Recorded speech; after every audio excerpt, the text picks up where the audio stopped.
6.5 million. Let that number sink in for a while. 6.5 million is more than the population of half the countries on Earth, and sadly, it's also the number of companion animals that wind up in shelters in the United States every year. Good news is that about 5 million of these animals are either adopted in new homes or returned to their owners.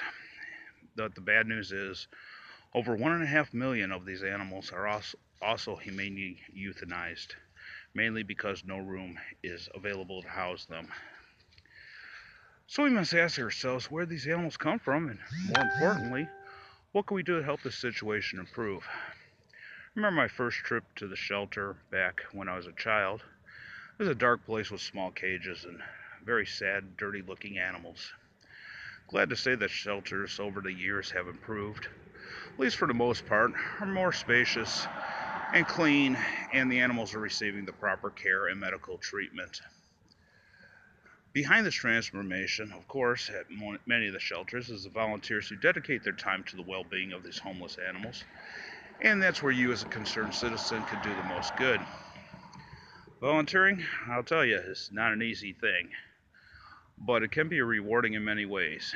Many shelters offer flexible time because they value your time and it can accommodate your busy schedules. In return for your time, you get to see these animals in the shelter blossom, and you help keep them both healthy, mentally and physically, until they can find a new home. For those of you who want to volunteer but do not want to work closely with animals, which some people just don't want to do, there's always positions available for working at fundraisers, which are always great, setting up events outside of the shelter, and even clerical positions in which you can, answer phones or, field questions or stuff like that.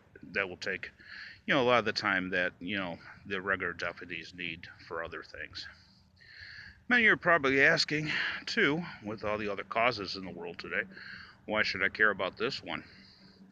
And that's a good question, as at least the answer where many of these animals come from. They come from us, our neighborhoods, our friends, our parents, and many misinformed citizens that, live in the same cities we do. And it's within these cities and the neighborhoods that you can have the most impact on reducing the numbers of strays that wind up in the shelter. Do you know someone with a dog?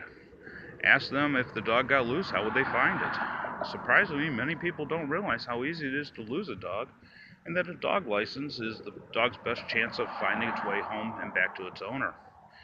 And it also provides added protection should the dog get loose and wind up at a shelter, as stray holds for dogs without license are usually about 3 days, and then they can be claimed by anybody. And a dog with a license will be held for about 14 days.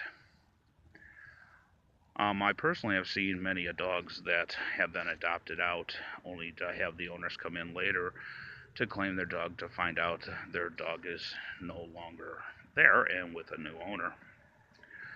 Another cause of population in shelters is that maybe people think they can be breeders and make a quick buck selling that cute puppy or kitten.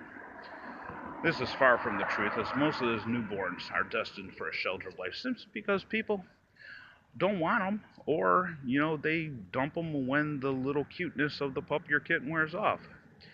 If you know someone who has that idea in their mind, stop them and show them the facts.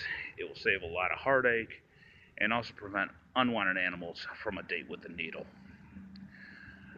Many communities have problems with stray cats, and many of us feel sorry for the little kitty that comes to the door asking for food. I mean, I'm guilty of that. Perhaps you know a crazy cat lady who feeds every cat in the neighborhood. I had this similar experience when I first bought my home. The lady next door had about 15 cats running around in her yard, and she fed them, and every spring there would be a whole new crop of kittens that would be running wild in everybody's yard. I informed her about, the catch and release programs where they, local shelter will catch the animals, spade and neuter them, and release them back into the neighborhood where, they can live out their lives, but they can't reproduce, which is a good thing. So as you can see, there are many ways you can ease the burden on the shelters and help these animals find a healthy, happy life.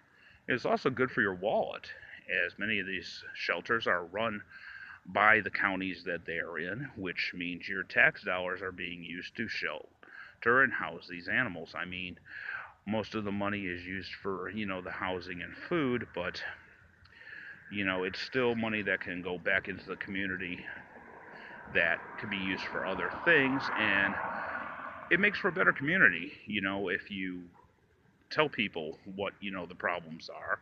It leads to more responsible pet owners, happy and healthy pets, and increased dollars for other things in your community. I thought I'd end this video with a little snippet of one of the dogs we have here at the shelter. His 5-year-old Beagle mix named Bronco. It's one of my favorites out here. We're out in the play yard where we hold play group. And as you can see, this guy is very playful. And that's just one of the fine dogs that you could find here at Cuyahoga County Animal Shelter that's up for adoption. And thank you for your time.